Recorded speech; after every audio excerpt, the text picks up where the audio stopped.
Hey, what's up, everybody? What's going on? Welcome to another episode of Halftime FC. I'm your host, Isaiah. And some good action in the Premier League today. We had Burnley taking on Leicester City at Turf Moor. And then we had Crystal Palace taking on Manchester United at Selhurst Park. At the same time, while Burnley was playing Leicester City, there was also a game between Sheffield United versus Aston Villa. Wasn't able to watch that game because, of course, I was watching the Burnley versus Leicester City game. But yeah, Sheffield United able to hold on to a 30th minute goal by McGoldrick. The Aston Villa players falling asleep on defense, letting McGoldrick in through the back on a low cross that probably should have been stopped. McGoldrick just knocking it into goal, just scot free, nobody on him. Appeals for offside, but when you watch the replay, he's clearly onside. So that's a big 3 points for Sheffield United. Do I think that does that 3 points save their season? No, they'd have to win seven more games and draw at least two in order to stay up, and I don't think that that's realistic for Sheffield United based on the way that they've carried on this season. But no, a big win to them on Aston Villa, who you know I didn't get to see the game, but I expect them to be better. Maybe they were a little tired after Leeds took them down to like the last minute. On to the game that I did see, Burnley versus Leicester City. Very disappointing. A very disappointing Leicester City. We know that they do have their. If you see me look down, I am on my laptop as always. We do know that Leicester City have their injury woes. Harvey Barnes will be out for some weeks, 6 weeks, I believe. Also, James Madison is injured. He'll be out. It's a week to week kind of thing. Maybe he'll be back next week. Maybe he'll be back in 3 weeks. So there's no official word on exactly how long he'll be out. But they definitely missed James Madison today, and they missed Harvey Barnes. Harvey Barnes and Madison account for about 33% of their 33 or 38% of their goals, about 33% of their assists, and the goals that they create. They're just major players in the Leicester City offense, and they're really the ones that set James Vardy free on those runs. They attract players to them. They create gaps that Vardy can run into, and without those guys, you could see that there is there's a stagnation in their offense. They're not able to get out on breaks. They more so have to build up, and it was kind of tough for Leicester City today against Burnley. Burnley, they probably played their best game all season. All credits to them. Everybody from Burnley was on. The defense was on. They were getting on. They were getting on to James Vardy. Of course, it's easier to mark James Vardy nowadays because he doesn't have his supporting cast to, create those gaps and those openings for him. So they were really targeting him. Let's get to the goals though. This game did end 1-1. Vidra, Vidra had a goal in the fourth minute, and it was really just a bonehead play by Chowdhury in the Leicester City half. The ball was played to him by Wilfred Ndidi. Chowdhury tries to play the ball back, tries to tap the ball back. Vidra's right onto it. The pass doesn't have enough weight to it, so Vidra's able to intercept the ball. He makes a move past. He makes a move past Wilfred Ndidi and just knocks the ball right into the top right corner from the left side with his left foot. So a really bright start for Burnley, which is something that they needed. Remember that they had that they had like two games where they really just were struggling. Just got smacked up by Tottenham 4-0. So this was definitely a bright start for them, and I have to give credit to Sean Dyche. It seems like he always just has that next game mentality. Next game, just forget about the last game. And they had Chris Wood back too, which is really big. Chris Wood makes a difference for Burnley. They're able to hold the ball up. He's really strong in the air. He's a problem for defenders to deal with, and and yeah, but Iheanacho was able to hit Burnley back with a beautiful volley played through to him. He hits it with his left foot inside the box off the one time. The ball comes over his head. Very difficult skill. Keeper comes out, and Iheanacho just knocks it right into the right top corner with his left. Kind of from the same angle that Vidra hit his goal. But it was a really good goal. very hard skill to master. And Iheanacho, hit it clean and got the goal. And even though they got the goal back, Burnley did look like the better team in this game. Going into the halftime, it was 1-1. Excuse me, let me pull up my notes here. Yeah, going into halftime, it was 1-1. And yeah, even coming out the half, Burnley just looked the more dominant side for most of the second half. Chris Wood had a great chance in the 49th minute. He caught a header off of a ball that was crossed in, and it looked like it was going into goal. It was slowly drifting into that top right corner, but then Schmeichel was able to make an incredible dive and knock it away with his left hand diving right. A very difficult save. He had a couple of them. Even in the first half, there was a header. There was a header by I believe it was Tarkovsky. Headed the ball in. The ball bouncing off the pitch, heading right into goal, and Schmeichel was able to save it right off the line. An amazing save. Yeah, an amazing save by Schmeichel. He was probably Leicester City's best player. But yeah, Burnley were able to keep possession, hold possession, play most of the game on Leicester City side of the pitch, especially the second half. Westwood had a great long shot from outside the box, outside the 18-yard box, that it had a cash. Excuse me, it had Schmeichel, just rooted to the spot. Ball luckily bangs off the left post and goes back into play. No damage done, but there were a couple of chances late for Leicester, a couple of offsides. I believe Yuri Tielemans had a great chance to shoot inside the box. He was open for a slight second. After a ball was played through to him, a nice through ball, decides not to shoot for some reason. Doesn't choose the aggressive route, and play dissipates. Just Leicester City just struggling to really get clear opportunities. Towards the end of this game was, it was up for grabs. But no team really able to take advantage of their set pieces, or their chances. Chris Wood got behind the defense a couple of times, but unfortunately, I think Burnley were dropped back so far that there was no support, immediate support. But nonetheless, a earned draw for Burnley. I would have liked to see them win this game, but an earned draw for Burnley, and they I predicted them to lose this game. I really did. I thought Leicester would have enough, but maybe I'm giving Leicester too much credit. Although I do think Leicester will drop down. Let's look at the standings right now. Burnley sit at 15, 29 points. Yeah, just they were able to pull themselves a little bit farther from that relegation fight, but they're still in the relegation fight, I believe. Let's see who they have next. I believe they have Arsenal on the weekend. Yes, they do have Arsenal, which will be a tough game, but they will be going into that. That's going to be a very interesting game because Arsenal and Burnley both had, big wins over Leicester. Not big wins, excuse me, big results over Leicester.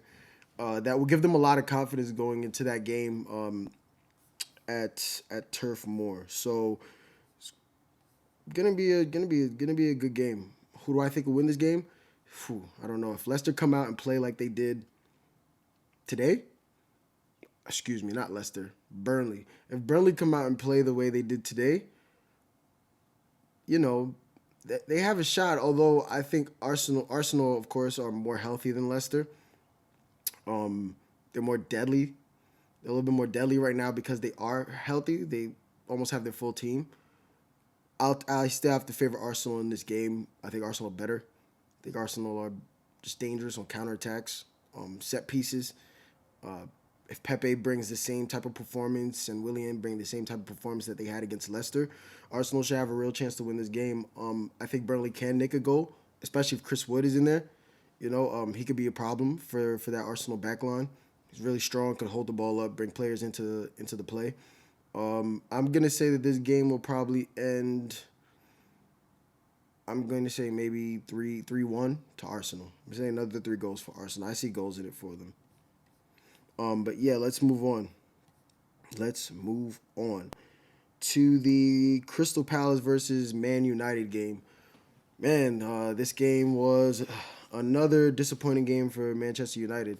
Even though I had time to really sit back and like think about the Chelsea game, and not I can't be too disappointed. With either side, they both played well. The draw was earned by both sides. Very tense game.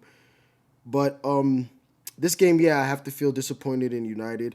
11 shots, only one of them on goal. Maybe their best chance was, well, they had a couple of chances, but their best chance early was definitely Matic's chance in the 13 minute, which was a long shot that was deflected, and Guaisha had to really make a save, otherwise it was going into that top right corner. But other than that, United really got off to a slow start, didn't assert themselves early. And this is becoming a trend with United where they're not starting games off well and not asserting themselves, kind of giving teams belief in the beginning of the game. And I don't know. It's not really good, but then again, United right now are a weird team. We're not getting consistent performances from United, like their city counterparts. But we go into the game 0-0. United did eventually end up getting back into the half and putting a string of attacks together on Crystal Palace, but unable to find that finishing product. Yeah, a couple of chances. Maguire had a header in the 13th minute that hit Rashford. You know, Rashford had a great chance in the box alone. He hit it low to the left, but it was just wide, not too far off. Greenwood had a left-footed shot on goal, just wide.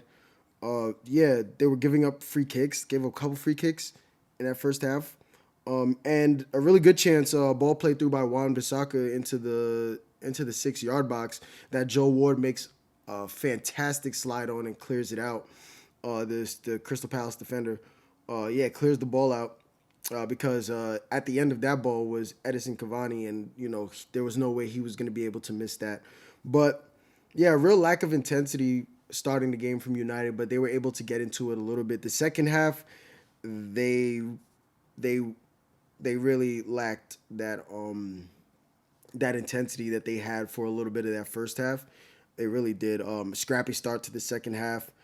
Benteke had a great bicycle kick that was deflected out to for a corner. He also had a great bicycle kick in the first not a bicycle kick but a great volley that could have went anywhere, but unfortunately for United went into the stands. Palace weren't that great as well. They kind of just held on to this game. Um, let's see.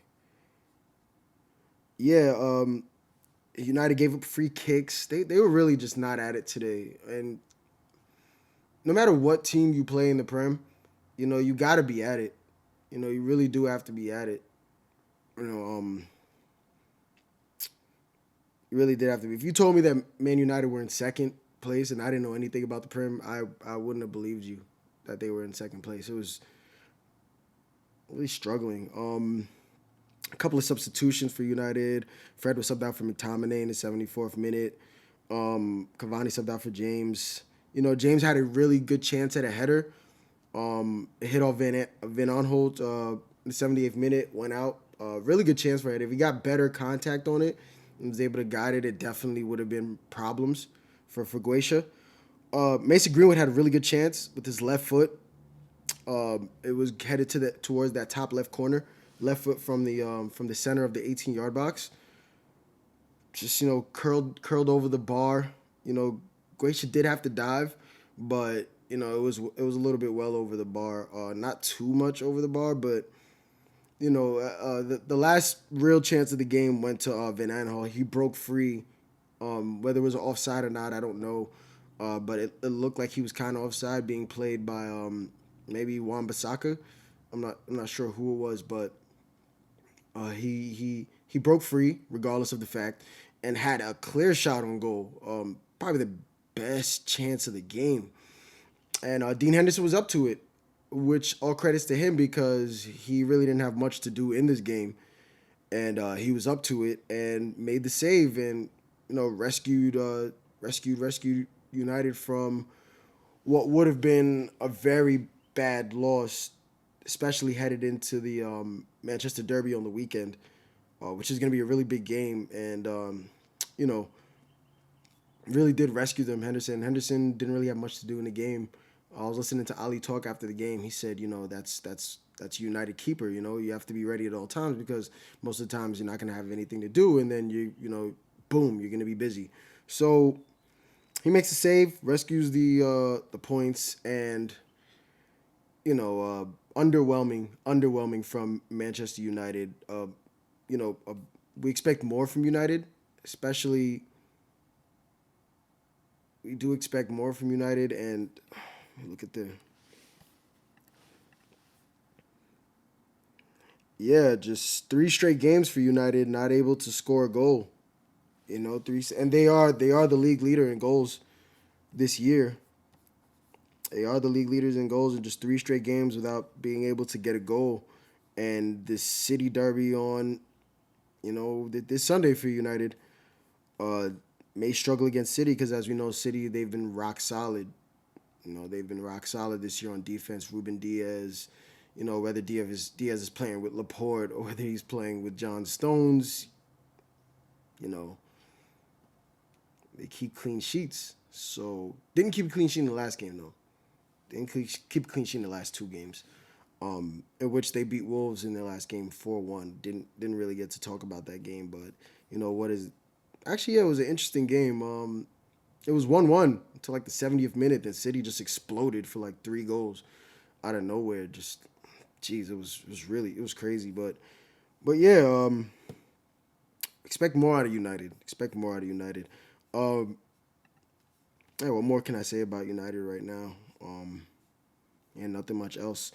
Some interesting games tomorrow. A very interesting game. Probably the best game of match week 29. We have Liverpool taking on Chelsea after West Brom and Everton at the Hawthorns, and West Brom playing a little bit better.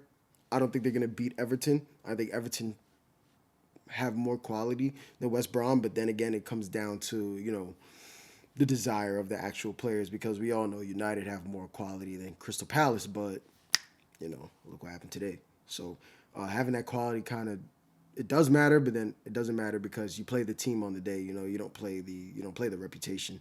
So, but I do expect Everton to go in there and handle their business. I think it'll be a very tight game, a very close game.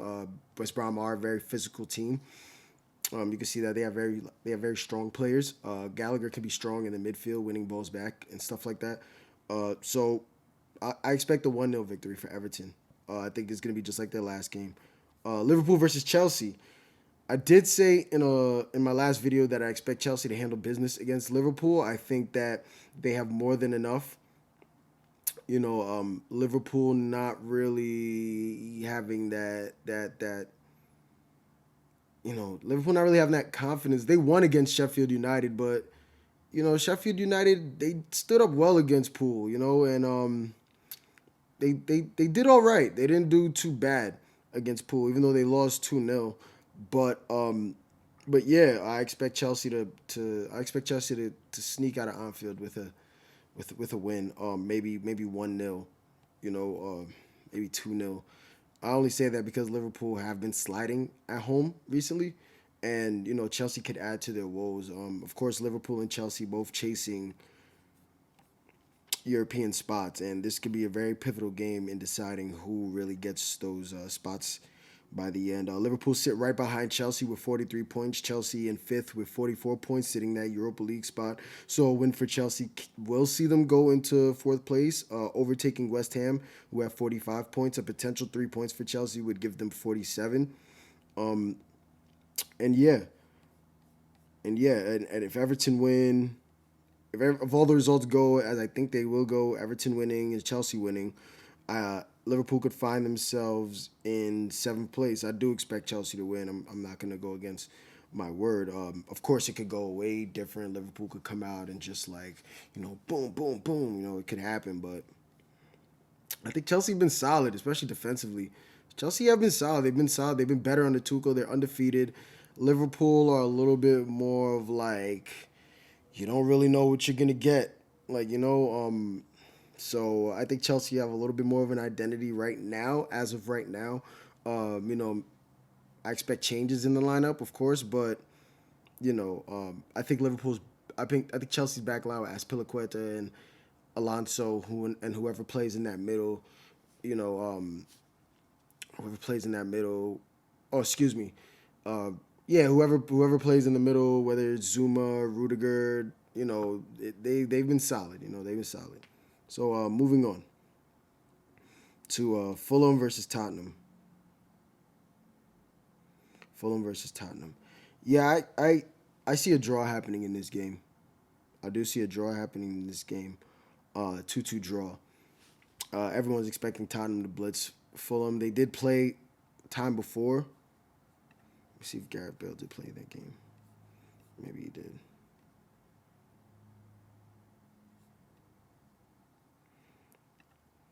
Can't remember. Let me see. No, Gareth Bale did not play. Yeah, Gareth Bale makes a difference, 100%. Just got a text message, but let's see. Yeah, I expect a 2-2 draw. I think there will be goals in it. I think uh, I think Fulham can get goals, especially against Tottenham's back line, which isn't the best back line.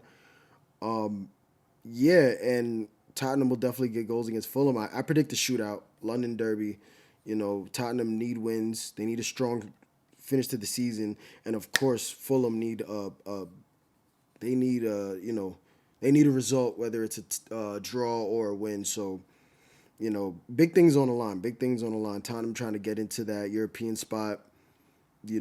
If things in the Europa League don't work out quite as well, they still want to, I think Mourinho still wants to put them in the best position to finish, to finish top five, either whether it's Europa League or Champions League, which I don't think they'll get into a Champions League spot. Maybe they will because they're attacking front that with Bale, it looks good. It really does look, it looks better, Then it's not just Son and Kane anymore. It's like a mix of like Bale, Kane, Son, Lucas, just full force coming at you. So they do look good, but I think a 2-2 draw will be the score for Fulham versus Tottenham. But yeah, that's all I had today. That's all I have today. Any news out there? Oh, I heard that Barcelona ex-president Josep Bartomeu got arrested. Um, yeah, just a lot of bad things going on at Barcelona. let's look it up. Yeah, on corruption charges. I don't know the full story on that. Maybe I'll do a video on that. Maybe, and we could talk about it. But I'm not gonna talk about things I don't really know. I just know he got arrested, which is like it's like crazy. You know, Messi's like, I told you so. No, let me stop. But yeah. That's all I have today. Thanks for rocking with me. The channel is going pretty well. Liking what I'm doing. I hope you guys are liking it. Like and subscribe. I try to put out videos often. I will be putting out videos Saturdays and Sundays now when I'm not, at work. I will be putting out videos because I can't do a 1 day Premier League wrap up review with like nine with 9 games. I have to be realistic. You know what I mean? That's a very big ask on my brain, and the pen is mightier than the sword, but the brain is always the top gun. But yeah, if that made any sense, because I am rambling. But thank you guys. I appreciate the subscribers that I have. I'm doing this for you guys, and hopefully the channel grows. Try to put up some nice art design. We're definitely gonna change up the studio and everything. Like the window, I love the window. I love the view in the back, but I do have a vision for this, and I'm gonna make this. You guys are gonna see the vision. It's gonna be dope, man. You're gonna be like, yo, halftime FC is crazy. But yeah, I'll see you guys another time. I'll see you guys tomorrow actually, or maybe more so Friday because tomorrow I won't be able to watch the games. I'm gonna be at work, but yeah, we'll talk about it either tomorrow or Saturday. I'll put out on Instagram whether I'm gonna put the videos out tomorrow or Saturday. So anyway, be good. don't get arrested like Bartomeu. Don't get arrested. Don't go out there getting arrested, man. Don't be corrupt. And bye, man. Peace.